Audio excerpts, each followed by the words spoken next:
Telegram 360 a présenté Info 360.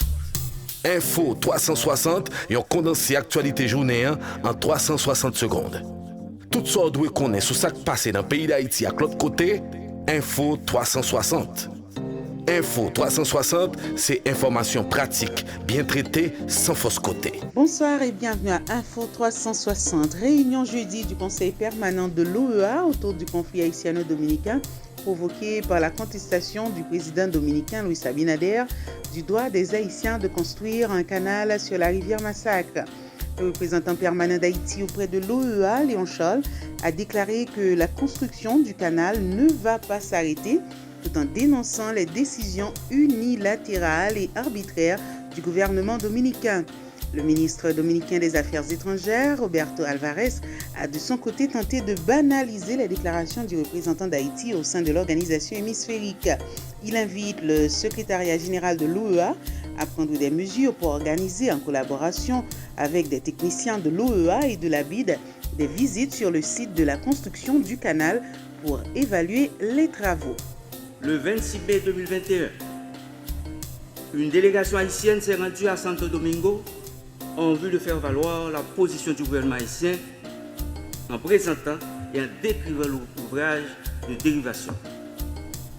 Le 27 mai 2021, à la fin de la rencontre, les deux parties ont signé une déclaration conjointe stipulant notamment dans ces considérants: il est établi le droit pour les deux nations d'utiliser les eaux des rivières qui se trouvent dans la zone frontalière de manière juste et équitable. Le 7 juillet 2021, malheureusement, les travaux ont été interrompus avec l'assassinat du président Jovenel Moïse. Le mercredi 30 août 2023, des agriculteurs de la plaine de Bas-Maribaou ont entrepris la poursuite des travaux de raccordement du canal. Le 1er septembre 2023, le Premier ministre Ariel Henry a dépêché une mission sur le terrain en vue de discuter avec les riverains.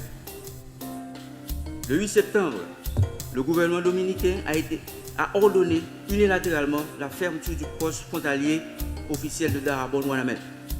Parallèlement, l'armée dominicaine a fait une démonstration de force en mobilisant des engins lourds sur cette partie de la frontière. Le mardi 13 septembre 2023, les gouvernements haïtiens et dominicains ont décidé de commun accord de se réunir à Santo Domingo à travers la table hydrique binationale de la commission mixte bilatérale afin de trouver une solution juste et définitive à ce différend. Le secrétaire général de l'OEA, Luis Almagro, a annoncé l'envoi immédiat d'une mission technique sur les ressources hydriques partagées entre Haïti et la République dominicaine. Entre-temps, la frontière entre les deux pays est restée fermée vendredi du côté haïtien, soit 3 jours après sa réouverture du côté dominicain. Les violences et les violations des droits humains se sont poursuivies contre les ressortissants haïtiens expulsés en grand nombre. Tout ça doit connaître sur ce qui passe dans le pays d'Haïti à l'autre côté, Info 360. Info 360, c'est information pratique, bien traitée, sans fausse côté. Sachez que la ministre AI de la Justice et de la Sécurité publique, Emily Prophète-Nissé, a conduit une délégation dans le cadre d'une rencontre tenue avec l'assistant secrétaire d'État américain Todd Robinson mercredi autour de la mission multinationale de support à la sécurité, du renforcement de la police nationale et de la lutte contre les crimes transnationaux.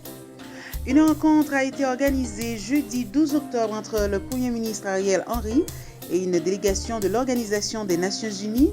Les discussions ont porté sur les préparatifs liés à la venue de la mission multinationale de support à la sécurité en Haïti.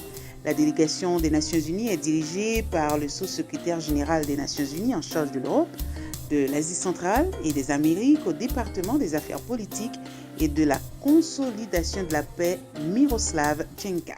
Info 360, c'est information pratique, bien traitée, sans fausse côté.